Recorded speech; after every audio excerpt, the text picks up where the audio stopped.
MD Sohel Rana, আপনি আমাদের YouTube চ্যানেলে প্রশ্ন করেছেন, স্বামী এবং স্ত্রী ওমরায় গিয়েছেন, সেখানে স্ত্রী গর্ভবতী হয়েছেন, এখন তাদের উপর ইসলামের বিধান কি? ভাই সোহেল রানা, ওমরার সফরে যদি কেউ যান এবং ওমরার সফরের যেই সময়টাতে শারীরিক সম্পর্ক স্বামী স্ত্রীর মধ্যে নিষিদ্ধ, সেরকম সময় যদি তারা শারীরিক সম্পর্ক করে থাকেন, অর্থাৎ এহরামের কাপড় পরে যখন তারা ওমরার নিয়ত করেছেন তখন থেকে নিয়ে তওয়াফ সাই শেষ করে মাথার চুল পুরুষরা মুন্ডন করা, নারীরা ছোট করা, তার আগ পর্যন্ত এই যে সময়টা, এই সময়টার মধ্যে যদি স্বামী স্ত্রীর মধ্যে শারীরিক সম্পর্ক হয়ে থাকে, তাহলে দেখতে হবে যে এটা তওয়াফের আগে হয়েছে কিনা। তওয়াফের যদি 4 চক্কর সম্পন্ন করার আগেই এরকমটি হয়ে থাকে, সেটা হোটেলে হতে পারে, তওয়াফের আগে হতে পারে, মাঝে যদি এরকম শারীরিক সম্পর্ক হয়ে থাকে, তাহলে সেক্ষেত্রে ওমরা ভঙ্গ হয়ে যাবে, ওমরাটা আবার আদায় করতে হবে। এবং এই যে এহরামরত অবস্থায় যে সমস্ত বিষয়গুলো নিষিদ্ধ, সেগুলো না মানার কারণে, অর্থাৎ স্বামী স্ত্রীর সম্পর্ক, শারীরিক সম্পর্ক কিংবা যৌনতা সংশ্লিষ্ট ক্রিয়াকর্ম থেকে বেঁচে থাকাটা আবশ্যক এই এহরামরত অবস্থাতে, সেটা তারা লঙ্ঘন করেছেন, সেজন্য তাদেরকে দম দিতে হবে, অর্থাৎ একটা ছাগল অথবা দুম্বা বা ভেড়া এটা মক্কায় জবাই করে গরিবদেরকে খাওয়াতে হবে, কিংবা কোনো প্রতিষ্ঠানকে দায়িত্ব দিতে হবে। পাশাপাশি এই ওমরাজে তাদের এই ওমরাতে যে অসুবিধা তৈরি হলো বা তারা যে সমস্যা সৃষ্টি করলেন, এটার জন্য এই ওমরা যদিও কন্টিনিউ তারা করবেন, শেষ করবেন, কিন্তু পরবর্তীতে ওমরার কাজাও তাদেরকে করতে হবে, তার একটা ওমরা তাদেরকে হারাম করে নতুন করে করতে হবে। আর যদি তফ হয়ে যেয়ে থাকে, তারপরে হয়, সাইর পরে হয়, মাথার চুল চাষা বা মন্ডন করার আগে হয়, তাহলে সেক্ষেত্রে দম দিতে হবে এবং দম দেওয়ার ফলে তাদের ওমরা বিশুদ্ধ হয়ে যাবে। আর যদি ওমরার সফরে এহরামরত অবস্থায় শারীরিক সম্পর্ক না হয়, বরং এহরাম এর সময়সীমা শেষ হয়েছে, মাথার চুল মুন্ডন চাষা শেষ হয়ে গেছে, স্বাভাবিক পোশাক পরছেন, তারপরে তাদের মক্কা কিংবা মদিনায় শারীরিক সম্পর্ক হয়ে থাকে এবং তাতে গর্ভবতী হয়ে থাকেন স্ত্রী, তাতে কোনো অসুবিধা তো নেই, গুনাহের কোনো কারণ নেই এবং দম দেওয়ারও কোনো প্রশ্ন ওঠে না। বিধায় সেটাকে অপরাধ মনে করার বা কোনো অন্যায় মনে করবার কোনো কারণ থাকতে পারে না। যদি এহরাম পরার পর তফ শেষ করার আগে কিংবা তফের অন্তত মিনিমাম 4টা চক্কর শেষ করার আগেও এই সময়ের মধ্যে শারীরিক সম্পর্ক, তাহলে সেটা অনেক বেশি আপনার গর্হিত এবং তার ফলে আপনার দম দেওয়ার পাশাপাশি উমরাটা কাজাও করতে হবে।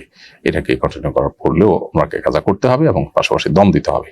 আর এর পরের সময়ের মধ্যে হলে শুধু দম দিতে হবে, উমরা কাজা করতে হবে না।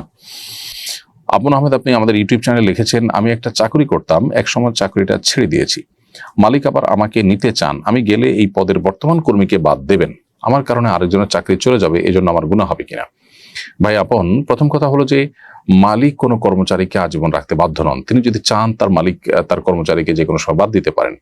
আপনাকে তার ভালো লাগে বা আপনার প্রতি তার দুর্বলতা আছে, সেই জায়গা থেকে তিনি যদি আগে থেকে থাকা কোনো কর্মচারীকে বাদ দিতে চান, তিনি দিতে পারেন। তবে শর্ত হলো সেই শ্রমিকের সাথে তার যে চুক্তি আছে সেই চুক্তির লঙ্ঘন যেন না হয়। ধরুন কাউকে বাদ দিতে হলে বলা আছে যে 1 বছরের মধ্যে বাদ দিবে না, অথবা বাদ দিতে হলে 2 মাস বা 3 মাস আগে তাকে নোটিস করবে, এসব কিছু যদি ঠিকঠাক রেখে তিনি বাদ দেন, তাহলে তো সেটা তিনি করতেই পারেন। আর যদি চুক্তি ভঙ্গ করেন, তাহলে সেক্ষেত্রে সেখানে আপনার যাওয়াটা ঠিক হবে না।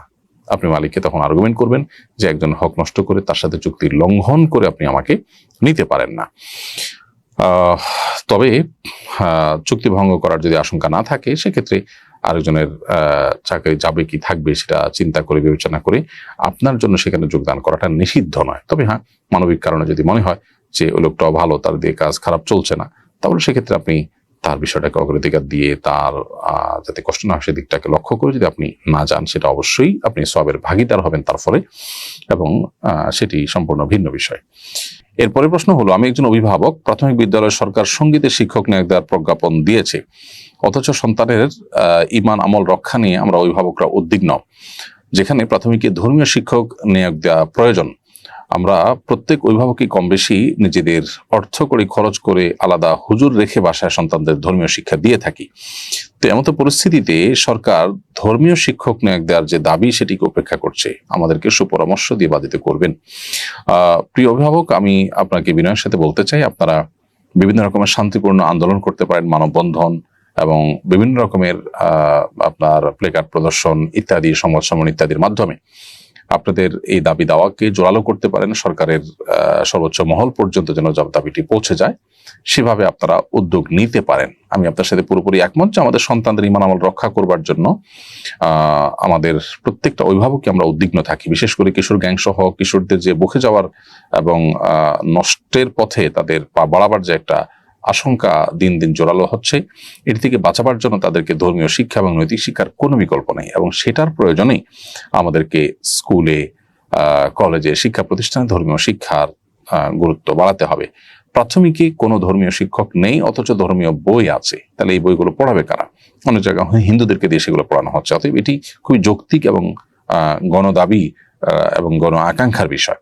বিধায় আমি আশা করব যে সরকার ওই দিকে খেয়াল করবেন, এবং আমরাও এটা নিয়ে লেখালেখি করছি। আপনারা অভিভাবকরাও আপনাদের জায়গা থেকে দায়িত্বশীলতার পরিচয় এবং আপনাদের সন্তানদের ঈমান আমল রক্ষা করবার জন্য উদ্যোগ নিতে হবে। ইফতেখার সুমন আপনি লিখেছেন, আমি শুনেছি কোনো মুসলিম কোনো খারাপ চিন্তা করলে যতক্ষণ না সে তা উচ্চারণ করে বা কার্যে পরিণত করে ততক্ষণ কোনো গুনাহ হয় না। তাহলে মনে মনে কোনো ভালো চিন্তা, ইস্তেগফার বা দোয়া পড়লে ঠোঁট না নাড়ালে কি দোয়া গ্রহণযোগ্য হবে? দেখুন, কোনো খারাপ চিন্তা করলে যতক্ষণ পর্যন্ত সে সেটা কাজে পরিণত না করে ততক্ষণ পর্যন্ত তার কোনো গুনাহ লেখা হয় না। এটি আপনি সঠিক শুনেছেন, এবং নবী করিম সাল্লাল্লাহু আলাইহি ওয়াসাল্লামের হাদিস রয়েছে পরিষ্কারভাবে, সেটি হলো মান হাম্মা বিসাইয়্যাতিন ফালাম ইয়ামালহা লাম তুকতাব ওয়া ইন আমালাহা কুতিবাত। নবী সাল্লাল্লাহু আলাইহি ওয়াসাল্লাম বলেছেন, সহিহ মুসলিম হাদিসটি বর্ণিত হয়েছে যে কোনো ব্যক্তি কোনো খারাপ কাজের চিন্তা যখন মনে করেছে এবং সে স্থির করেছে করবে, কিন্তু সে কাজটি করেনি, তো এর ফলে তার কোনো গুনাহ লেখা হয় না, যেহেতু সে করেনি। এবং যদি সে ওই আমলে লিপ্ত হয় তখন তার বদ আমল লেখা হয়। আর কোনো কোনো হাদিসে আছে কেউ খারাপ কাজ করার চিন্তা করার পর যদি সে সেখান থেকে ফিরে আসে না করে, তাহলে বরং সে সওয়াব পায়, কারণ খারাপ কাজ থেকে সে ফিরে এসেছে সেজন্য। এর বিপরীতে নবী সাল্লাল্লাহু আলাইহি ওয়াসাল্লাম বলেছেন একই হাদিসে, যেটি আবু হুরায়রা রাদিয়াল্লাহু আনহু বর্ণনা করেছেন, সহিহ মুসলিম বর্ণিত হয়েছে, সেটি হলো মান হাম্মা বিহাসানাতিন ফালাম ইয়ামালহা কুতিবাত লাহু হাসানা। যে ব্যক্তি কোনো ভালো কাজ করবার সংকল্প করেছে অথচ করতে পারে নাই, তাকে একটি ভালো কাজের সওয়াব দেওয়া হবে। এটা হলো কোনো ভালো কাজ করার প্রতিজ্ঞা, মন্দ কাজ করার প্রতিজ্ঞা বা ইচ্ছা পোষণ করলে সেটির কথা। আপনি যে বিষয়টি উল্লেখ করেছেন সেটি হলো যে মনে মনে দোয়া করলে, ইস্তেগফার করলে সেটা কাউন্ট হবে না কেন? উত্তর হলো যে মনে মনে দোয়া ইস্তেগফার করলে সেটাও কাউন্ট হবে, সে দোয়া আল্লাহ তাআলা শুনবেন। তবে হ্যাঁ, কোরআন এবং সুন্নাহ যেখানে আপনাকে কোনো দোয়া পাঠ করতে বলা হয়েছে, যেখানে কোনো কিছু বলতে বলা হয়েছে, সেখানে পাঠ করতে যেতে বলা হয়েছে, পাঠই করতে হবে। সেটা আপনি মনে মনে করলে হবে না। কারণ ধরুন কোনো একটা টেকনোলজি আছে যে টাচ করতে হবে, তাহলে আপনি সেটা টাচ করার আগ পর্যন্ত কাজ করবে না। আবার অন্য কোনোটা হতে পারে যে আপনি টাচ করতে হবে না, আপনি অন্য কিছু করলেই সেটা হবে, তাহলে সেক্ষেত্রে সেটাতেই হবে।